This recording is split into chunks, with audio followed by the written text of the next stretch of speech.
Hello everyone. So I wanted to do a quick review of the type of problems that will be on the first lab exam in Physics 213. So I'm not going to go over every exact problem, but I'm going to give you a good variety of the type of problems that will be on the exam. Okay, so the first example, let's say you're given the following two vectors. So you're told u is equal to negative 5 hat minus 3 hat. And we have, say, g is equal to 10 hat plus 6 hat. And I want to find several things. I want to find u plus g. Okay, you could call that a new name if you wanted to, like w or r or something. I'll just leave it as u plus g. I want to find the magnitude of u plus g. I want to find u minus g. And then finally the magnitude of u minus g. Okay, so let's start with u plus g. So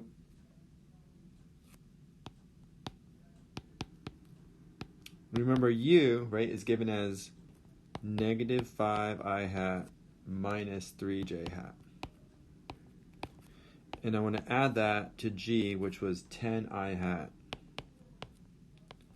plus 6 hat. So the rule when you add vectors is you add the x components together and add the y components together, right? Or you can think of it in this way as adding the I hats together and then add the j hats together. So this is going to be negative 5 plus, and then I want the I hat from g, which is 10, right, I hat, plus, and then the y components are the j hat, so negative 3 plus 6 hat. So this is simply going to be negative 5 plus 10 is 5 I hat, plus, and then negative 3 plus 6 is 3 hat. So that's the sum, right? U plus g is 5 I hat plus 3 hat. Now, how do I find the magnitude of u plus g? Well, if you want, you can draw a picture here, right? If I draw this vector starting at the origin, the x component is 5, and the y component is 3. So this is the vector. So that would be u plus g, right? That's the vector u plus g. Again, you could give it a new name. Let's call it like w or something. And now I want to know the length of that vector, right? The magnitude is the length of w. Sometimes people use double vertical lines to represent the magnitude. So how do I find that? Well, that's simply going to be Pythagorean theorem, right? If I extract out the right triangle, then if this is length 5, this is length 3, then I can find w using Pythagorean theorem. So it's simply going to be the square root of 5 squared plus 3 squared. And if we want an exact answer, then that's going to be the square root of 25 plus 9, which is 34. If you want an approximate answer, you could approximate it as a decimal. It depends on what MyOpenMath is asking for. Sometimes it'll want an exact answer left in terms of square root. So then it would be square root of, actually it's 30, let's see, 34, yeah, 34 in this case. Okay, what if I want to find u minus g? So remember, you can rewrite this. A vector subtraction is the same as adding the opposite of the second vector. So I can write that as u plus negative g. And remember what negative g is. Negative g really means negative 1 times g. Right, so negative 1 times, remember g was 10 I hat plus 6 hat. So if I multiply it by negative 1, I'm really multiplying each component by negative 1. I am distributing that negative 1. So negative g is really going to be negative 10 I hat minus 6 hat. And now I can add them, right? Because I know how to add vectors. So u plus a negative g is going to be, I'll start with my u vector, which is negative 5 I hat minus 3 j hat.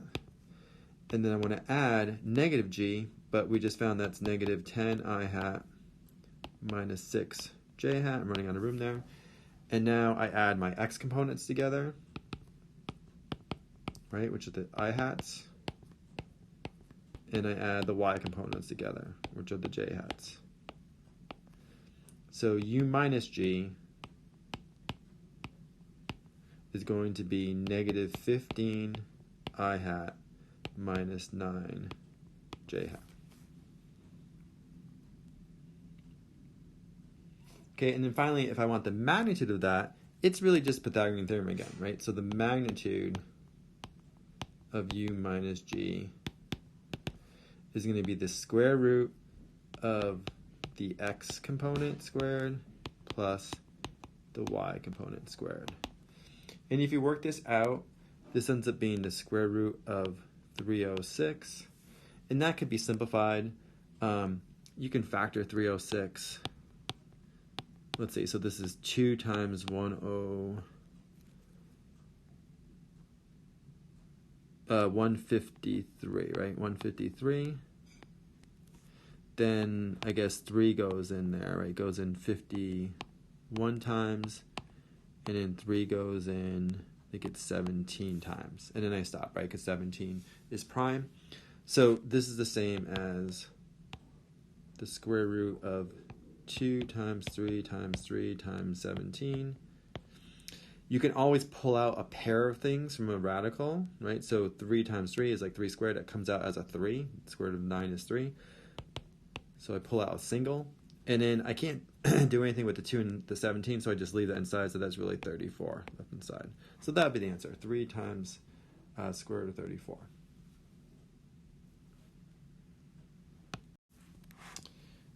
Okay, here's another question involving vectors. Let's say you're given vector u is negative 2, negative 3, and then v is negative 1, comma 0. Okay. Now this bracket notation, this really means, so this means what you think it means. It's simply going to be negative 2 I hat minus 3 j hat. Right. The first component in that bracket is like the x component ux, and this would be like uy. Just different notation. Usually mathematicians use like this bracket notation. So let's say I want to add those two vectors graphically to get, we'll call it w, right? So w is going to be u plus v. Okay, so let me bring up a coordinate system. Actually, I'll just draw on a coordinate system. Let's say this is your coordinate system.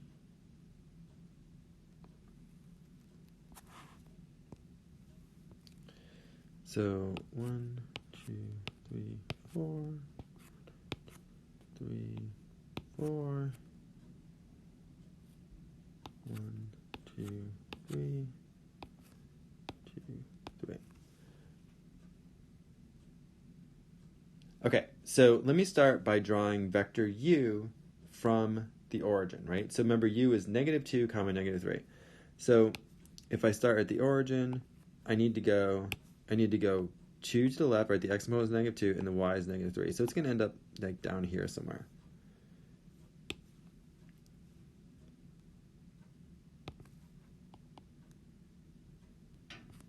So that's u. And then v, since I'm adding it, I have to start v, the tail of v, at the tip of u. And it's negative 1, 0. So basically it's going to go 1 to the left, but nowhere in the y direction. So it'll look like this. Right, that's v.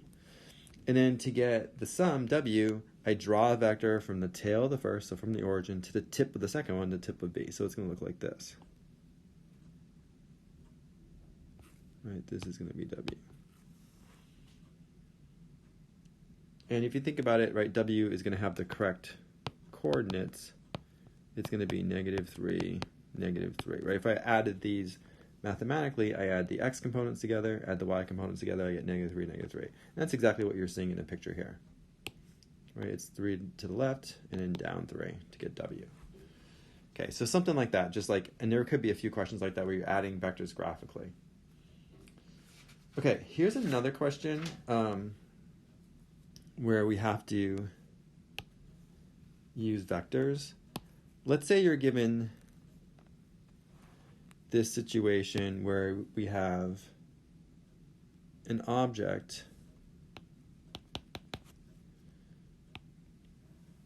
so this is like the ceiling,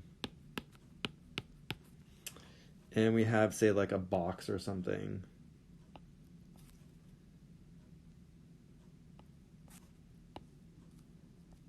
And there's 2 ropes that are supporting it. There's one going like this. Let's say this angle is 49 degrees. And let's say the other rope goes like this. And let's say this angle is 26 degrees. Okay, and let's say we're told that the weight of this object is 540 newtons. So you don't have to do anything. I already gave you the weight, right? You don't have to multiply by 9.8. That's only if you have the mass, but I'm giving you the weight directly. And I'll call this I'll call this force F1. So this is F1, and then this force is F2. So what we want to do is we want to find the magnitude of F1 and the magnitude of F2. So find F1 and F2, right? Their magnitudes. Okay, so to do this, what I would do is I would consider this knot right here to be like the origin of our coordinate system. So if you want, you could like dash in a little coordinate system there. Okay, and I'm going to do this on a separate picture, but basically we have this, right? Let me draw this on a separate picture. First of all, if you think about it, right, this angle is equal to this angle because these are alternate interior angles. If this is parallel to the ceiling, and these are going to have to be the same. So this angle right here must also be 49 degrees, and this angle must be 26 degrees. All right, so let me draw this separately now.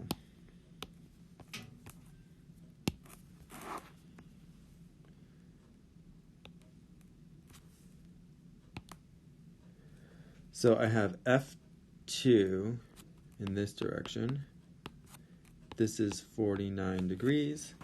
I have F1 in this direction. And this is 26 degrees. And then I have the weight acting down. Okay, and I'm going to need to find the components, right? So I need to find like F2x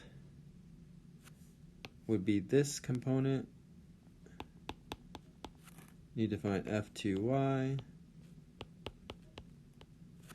And then same thing with F1. I need to find F1x, which will be negative, right?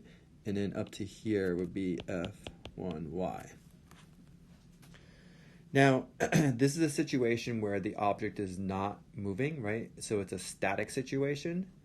So it's in what's called translational equilibrium. So basically what's happening here is the sum of the forces in the y direction have to add to 0, right? Because there's no movement, there's no acceleration, right? Normally it's max, but there's no acceleration in the x direction. And same thing with the y. The sum of the forces in the y has to equal 0. So if something is in translational equilibrium, that's going to be true. Sum of the forces are going to be equal to 0. Okay, so actually, let's think about how to find the components. If I want to find the x component of f, F2, let's do F2. Actually, I'll start with F1, I guess. It makes more sense to start with F1. So the x component of F1, well, it's equal to the magnitude of F1, which I don't know, so just leave it as F1, times cosine of 26 degrees. But because it's pointing to the left, right, I'm just using the reference angle here, it's going to be negative. Okay, so this is going to be negative. F1y is going to be the magnitude of F1 times the sine of 26 degrees, and that's going to be positive. Right, it's acting upward. And then the x component of F2 is the magnitude of F2 times the cosine of 49 degrees. And then it's positive, right? It's pointing to the right. And then the y component of F2 is F2 times the sine of 49 degrees. Okay, so now I'm going to do my sum of the forces in the x. So I have I have basically this. I have F1x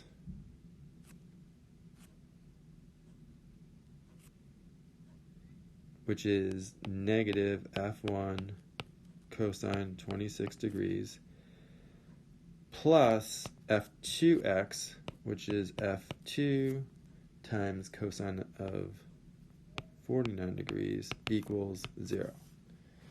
And in the y direction, I have F1y, so F1 times sine of 26, plus F2y, which is F2 times sine of 49, and then minus the weight, right?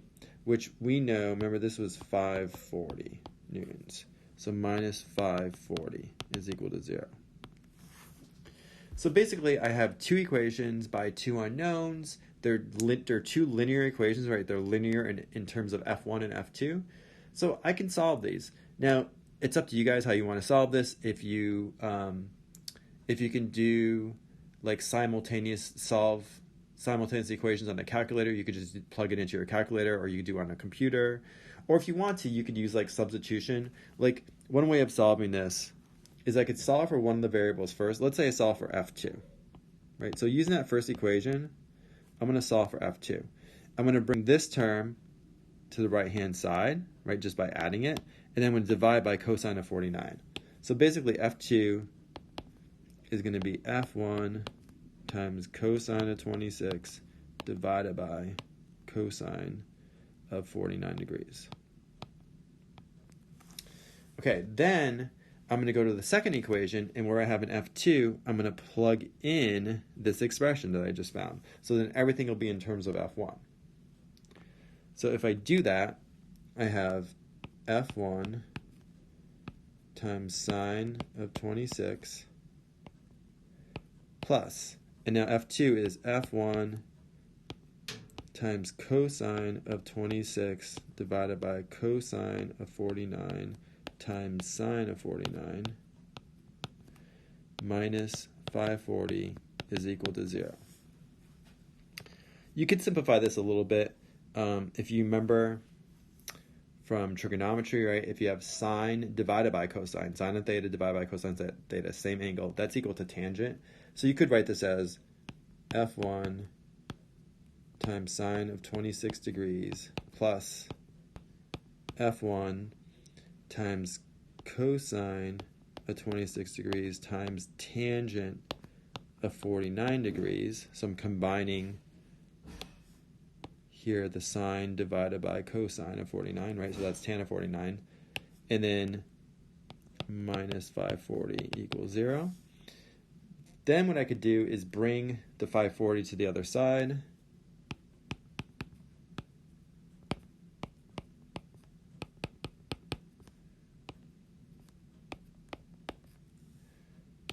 Let me write that meter.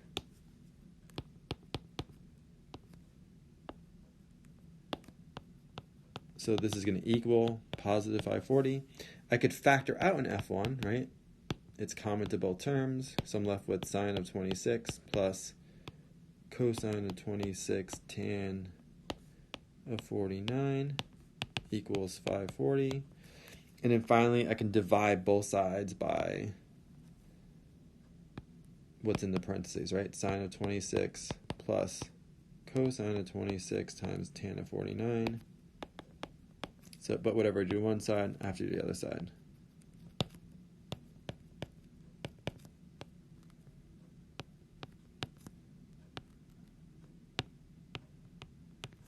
And if you do that, you're going to find that F1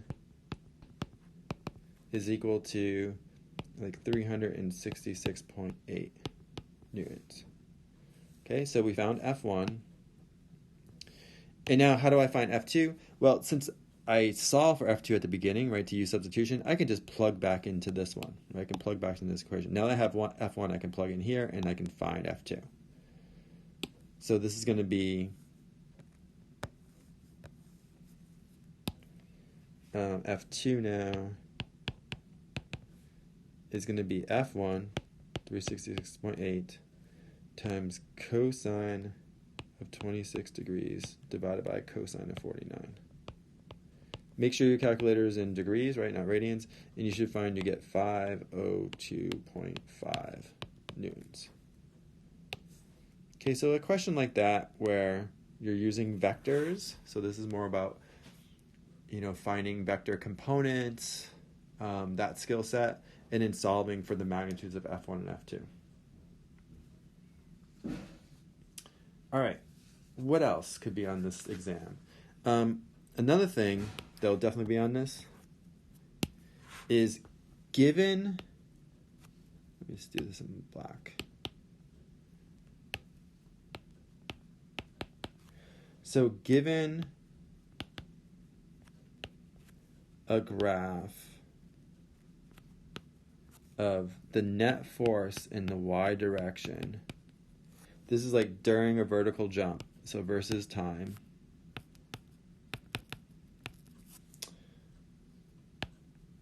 for, let's say, a counter movement jump.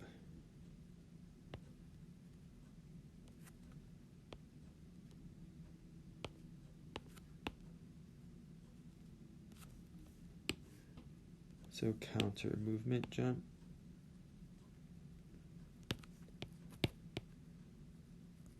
Just like in lab, I want you to match the specific times, which are denoted by letters, with the actual situation, the motion that's going on, right? So describe the motion at specific times that are labeled.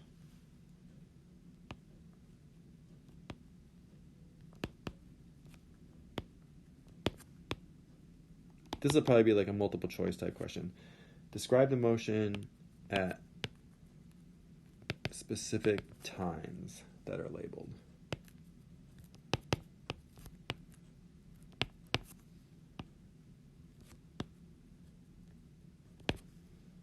Okay, same thing that you did in lab, when you did that lab. Okay, then there's going to be a lot on torque. So let me just give you a few examples of the type of things that could be on torques. So one of the things is I'm going to have you solve like seesaw type problems. So solve seesaw torque problems.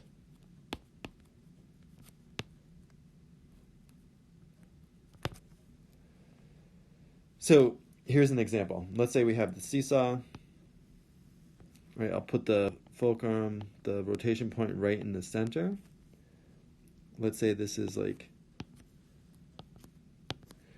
1 meter to the left, right? 2 meters to the left, maybe 0.5 meters to the left, and then 1.5. And in here I have the same thing, but to the right. So 0.5, 1, 1.5, and 2. Let's assume that we have a 30 kilogram package. So M1 is 30 kilograms. Then maybe on the right side at 0.5, let's say I have a 10 kilograms. So M2 is 10 kilograms. And then maybe at 1.5, I have package A. And let's say we're trying to figure out what that is. Mass of package A. This is package A. Okay, we're assuming that the seesaw is in rotational equilibrium, right? So it's completely balanced right now. And we want to find the mass of package A. So remember, to do this, I'm going to draw this again. And I'm going to draw all the forces acting on the seesaw. So first of all, you have the weight of the seesaw, but we're assuming it acts right in the middle. So I'll just call that W. And then the knife edge here, the balance point, is exerting a normal force up, so I also have a normal force there. And then I'm going to have a weight 1, which is equal to m1g, right? And that's at 1 meter away. And then I have a weight 2 somewhere here, which is m2g, and that ends up being 0.5 meters away. And then I have a weight A, and I don't know what that is yet because I don't know what the mass of A, and that's going to be 1.5 meters away.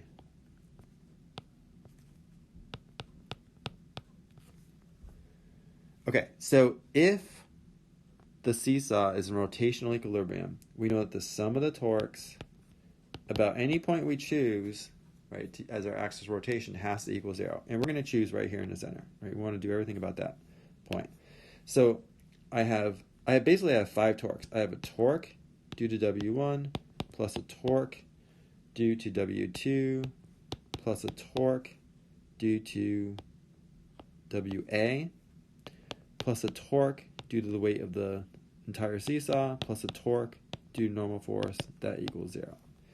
And remember, to calculate a torque, it's equal to plus or minus, right, the force times L times the moment arm. So in this case, since both the normal force and the weight of the entire seesaw are passing right through the axis of rotation, they don't have any moment arms. So these torques are going to be 0.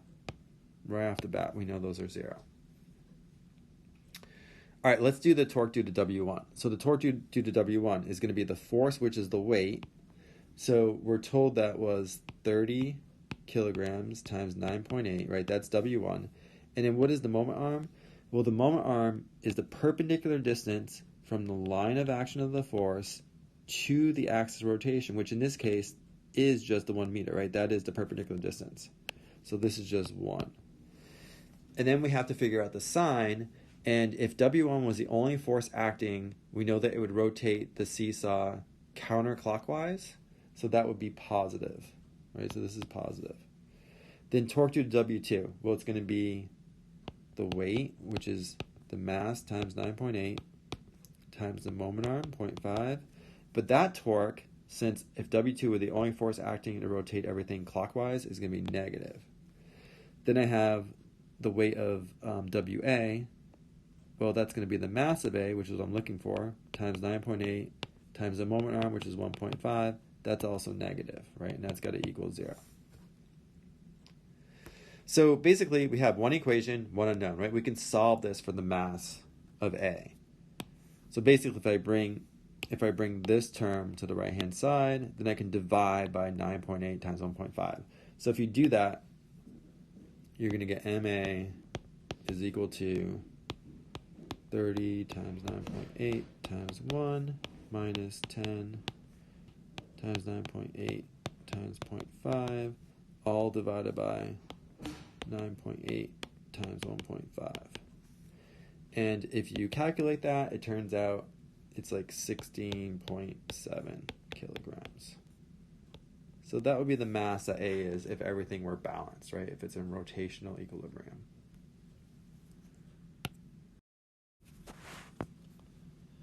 Okay, another type of problem that you'll see on there is just to basically determine whether a seesaw will be in rotational equilibrium or not. Like if you hold it and then release it, whether it'll stay in rotational equilibrium. So let me write that. So determine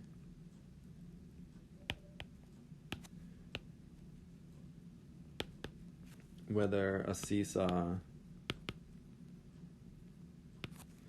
will be in rotational equilibrium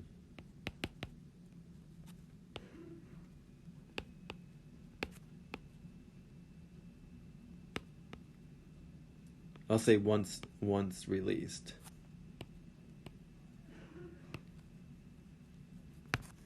So for example, if you have something like this, let's say this is the axis of rotation again. Let's say at 2 meters I have 20 kilograms. At 1 meter to the left, I have 10 kilograms. Then let's say on this side at 0.5 meters, I have 90 kilograms. And then here at 1 meter, I have, say, 20 kilograms. So you could, again, calculate the sum of the torques about the rotation point, and you're going to find in this case that they're not equal to 0, right? So this is not in rotational equilibrium.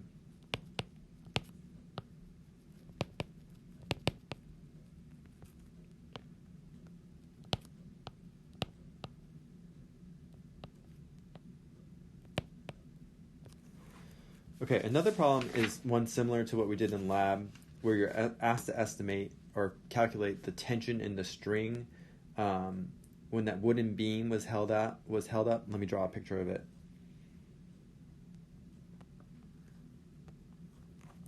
So let's say we have this, where you have,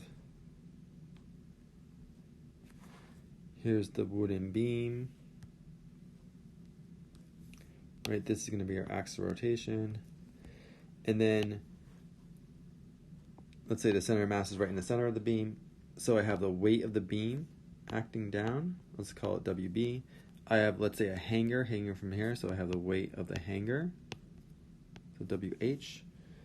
I'm going to say this distance is 30 centimeters, which is 0.3 meters. Let's say this distance from here to here is 60 centimeters, which is 0.6 meters. And then let's say I have a string connected, doing something like that. This distance is given, so these will be the same as what we use in lab. Let's say this is 40 to there. So this is 40 centimeters, or 0.4 meters. And let's say this distance is 46 centimeters, which is 0.46 meters. And you're asked to calculate the tension in the string. We also have a joint reaction force there, but that's not going to contribute a torque, okay? And let's say we're also given the masses here, right? So we're given the fact that the mass of this board is, let's say, 250 grams. So immediately let's just convert it to kilograms, so 0.25 kilograms. And let's say the mass of the hanger is 315 grams, which again, immediately if I convert it, it's 0.315 kilograms. Okay, and I want to find the tension in the rope so it holds up that entire beam, right, board or beam. Okay, so basically we want to find T, right, the magnitude of the tension. Okay, so first thing I would do is I would calculate this angle right here. So this is like angle theta. Let's find that angle first. So to do that, I can use simple geometry. Right, if this is 0.4 meters and this is 0.46 meters, and I want to find this angle theta, then we know that tan of theta is going to be length of the opposite side divided by the length of the adjacent side. So that means theta is going to be inverse tan of 0.46 divided by 0.40. And if you do that, you're going to find theta is like 49 degrees. Okay, then I really want to find the moment arm because I'm going to need to know that moment arm of the tension. So remember, if this is the line of action of the force of the tension, then the moment arm is defined to be the perpendicular distance from the line of action of the force to the axis of rotation, which is this distance, right? It's the one that's perpendicular to the line of action. So this is really our L. Okay, so I'm going to draw it in a picture here again. Actually, I'll extract out this right triangle. Okay, now we know this angle, so that's going to be helpful. So here's my right triangle.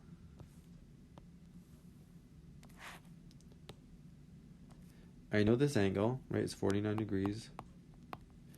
I'm looking for L, and I know this side is 0.4 meters. So, again, using trig, right, relative to 49 degrees, we're looking for the opposite, and we know the remember the 0.4, this is the right angle, is the hypotenuse in this case. So what trig function relates opposite and hypotenuse? That's sine. So we know that in this case, the L must be 0.4 times sine of 49 degrees, right? Sine of 49 is going to be L divided by 0.4, so that means L is 0.4 times sine of 49, which is equal to 0.302 meters. Okay, once I have all that, now I can, since this is a rotational equilibrium, I can look at the sum of the torques. And the point I want to calculate all the torques about is this point right here. So this joint force, Fj, is not going to contribute a torque about that point, right? It has no moment arm. So I'm going to have to go to a new page to show you this. So I want to now calculate the sum of the torques about that joint. It's got to equal 0. So I have a torque due to the weight of the beam, plus a torque due to the weight of the hanger, plus a torque due to the tension, right? Plus a torque due to the joint force, but we already know that one's 0. And when I sum all those, I have to get 0 because it's in rotational equilibrium. So torque due to the weight of the beam. Well, it's going to be the weight of the beam, which is 0.250 times 9.8, times the moment arm, but the moment arm is just the perpendicular distance, which was at 30 centimeters, or 0.3 meters, right? If you go back.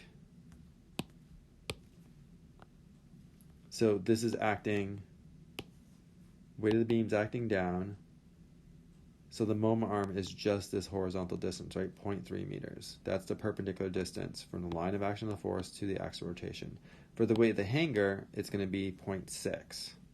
And for the tension, it'll be what we calculated for L.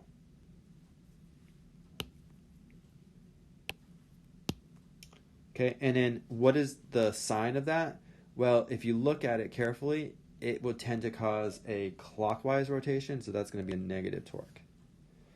Then the torque due to the weight of the hanger is going to be the mass of the hanger, was what, 3.315, right, times 9.8, times the moment arm, which we said was 0.6. That torque is also negative. Then I have the torque due to the tension. Well, the force is simply the tension that we don't know, T, right? And then the moment arm was the L that we calculated, which is 0.302. And that torque, if you looked at it, would tend to rotate it counterclockwise, which is positive. And that equals 0. So now you can solve this for T, right? Solve for T. That's the only unknown. Basically, what you would do is bring these two terms to the right-hand side and divide by 0.302. So when you do that, you're going to find that T is equal to these terms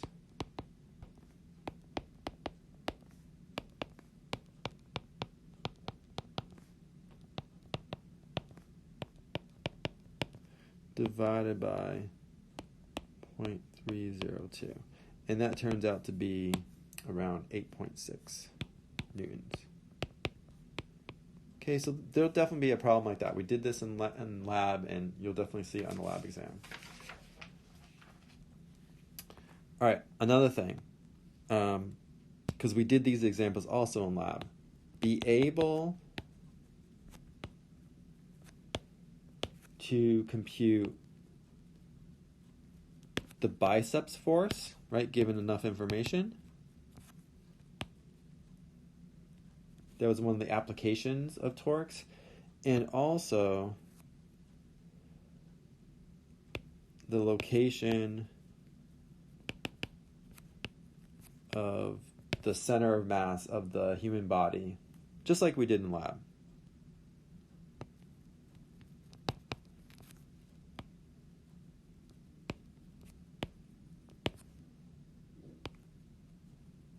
Let's say as in lab. Okay, and I'd have to give you plenty of information. Then basically for the bicep force,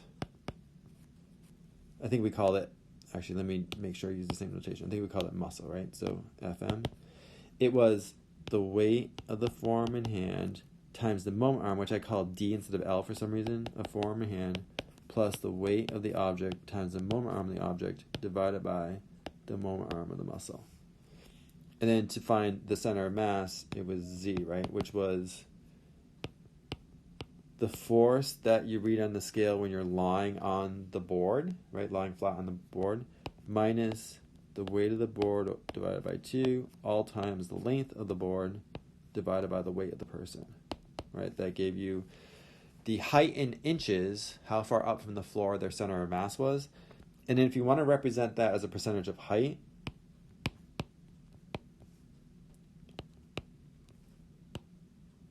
of the person's height, so we can get an actual percentage and compare. In particular, we were comparing between gender. Then you simply have to take the Z that you just calculated, divide by their height, which I'll call H, times 100, right? And it'll say like 53% or 57%, whatever it is, be a percentage of the height.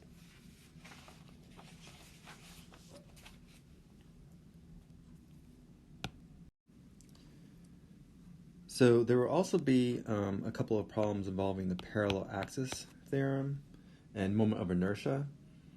So here's one example. Let's say we have the aluminum rod here, right? The aluminum stick. So let's say the center of mass is, halfway down, right? So 1/2 L. And let's say we have a new rotation point right here, which is, I don't know, let's say it's 1/5 L. So in this context with the parallel axis theorem, we call this H. So H is equal to L over 5, right? 1/5 L. So we want to calculate the moment of inertia, so I, about this new rotation point, this point right here. Let's say we know what it is about the center of mass. So that's given, let's say, actually for a stick, we know it's going to be 1/12 the mass of the aluminum stick times the total length squared. So if I want to calculate the moment inertia about that new point, then we have to use the parallel axis theorem, right? Use parallel axis theorem.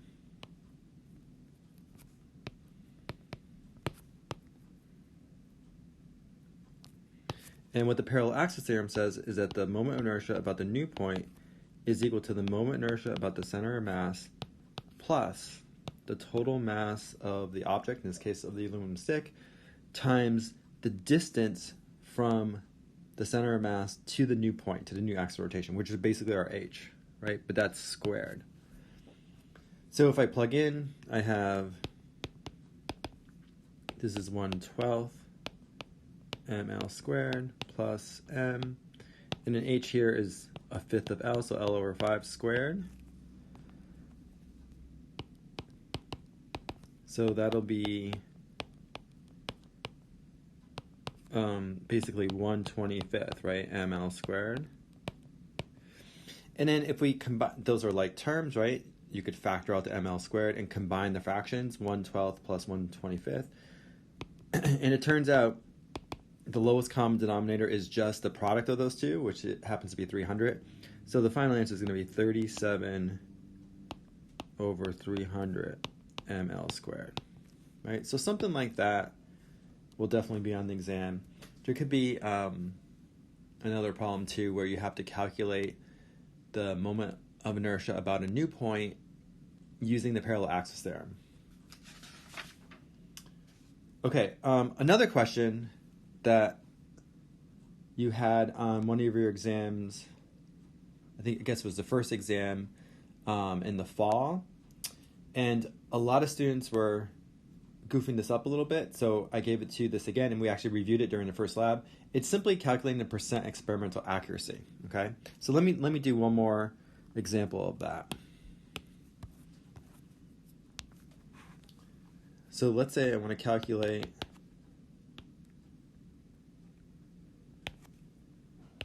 the percent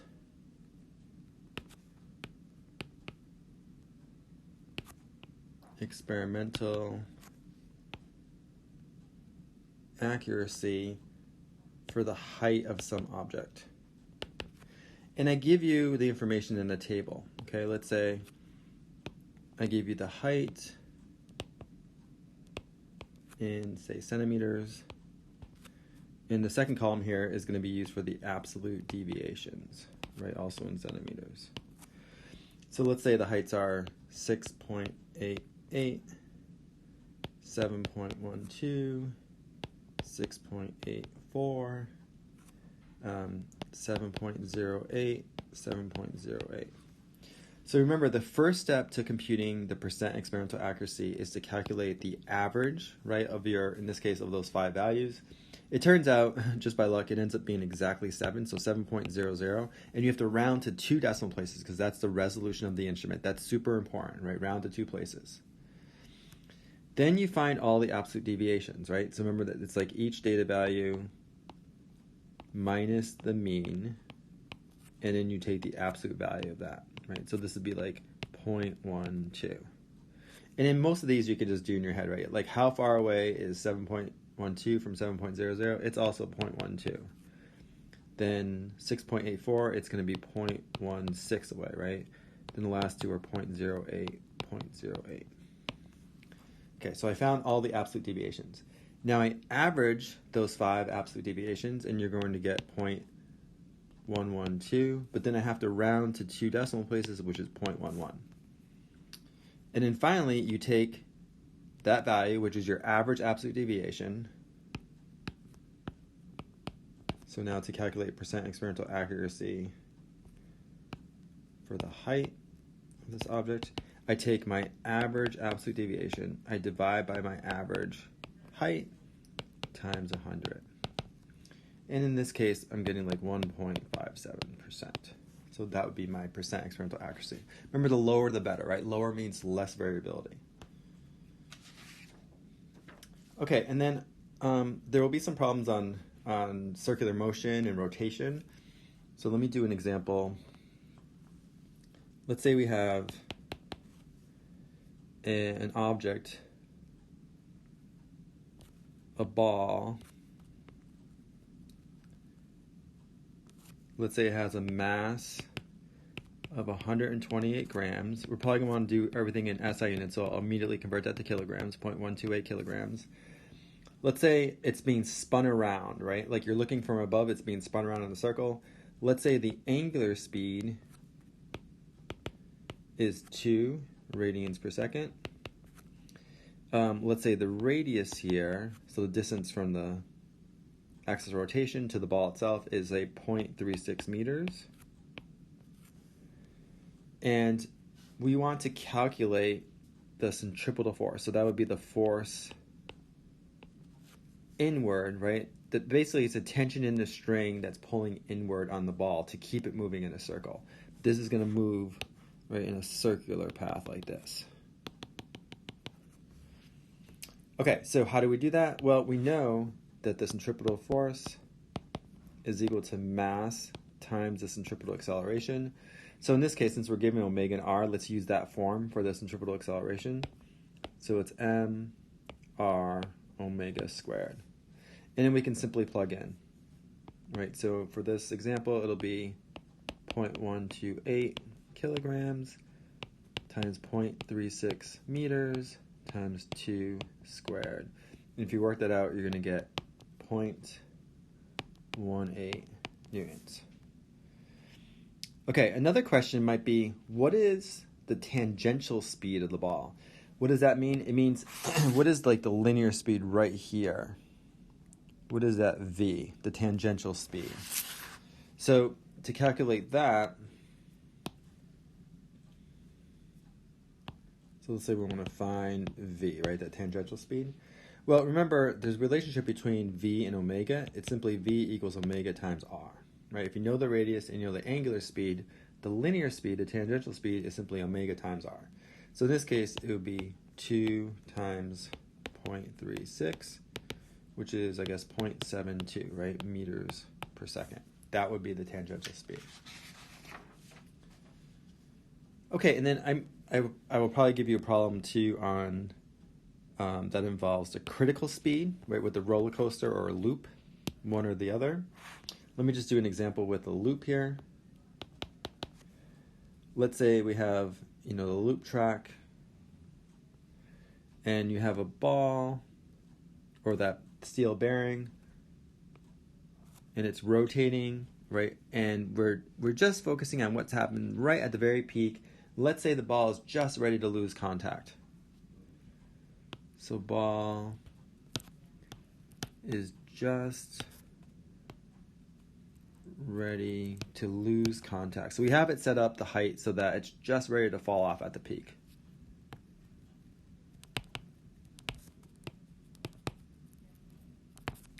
And I want to calculate the critical speed.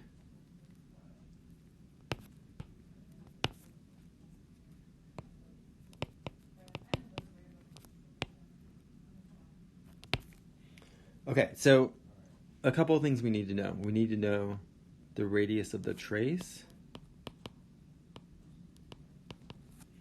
And then ultimately we want to find the radius of the path of the ball. So how do we do that? Well, we're also going to need to know the radius of the ball, right? Let's say we're told the radius of the trace, I'd have to give you this, is 0.178 meters. Let's say the radius of the ball is 0.011 meters. So in this case with the loop, right, this is going to be the path of the center of mass of the ball. So to calculate our path, I'd have to do r trace and then minus the radius of the ball. If it were the roller coaster track and it's rolling on top, then you'd have to add the radius of the ball, right, to get our path. In this case, I need to subtract because it's a loop. So this will be 0.178 minus 0.011. Turns out to be 0.167 meters. And then once I have that, remember the formula for the critical speed is going to be the square root of g times r path. So in this case, it would be 9.8 times 0.167, and then what the square root of that. And in this example, I'm getting 1.28 meters per second. Okay, so that would be the critical speed. The speed at that instant, so really you're getting the magnitude, right, of this velocity vector, the speed at that instant when it's just ready to lose contact with the track, with the loop. All right, great. So that should give you a pretty good idea of the type of questions that will appear on the first lab exam for Physics 213 this spring semester. Thanks.